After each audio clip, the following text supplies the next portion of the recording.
Ang ganda ng post mo, ah. Sarap buhay, ah. Yuki. Sarap buhay talaga niyan. Yuki.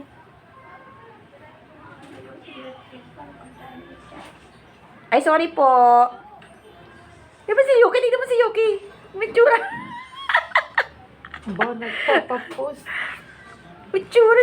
Marunong na siya makipagtitigan ngayon, oh. Ay, Diyos ko, naka-D4. Nga. Tapos naka ano, oh. Ay, parang elo. Donya si Yoki. Oo nga. Don eh, oh. Don pala. Yung mga pusa ngayon, no? Ah, sarap buhay.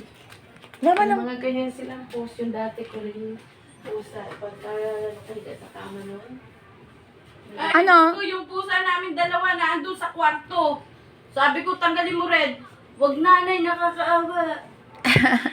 Sarap buhay.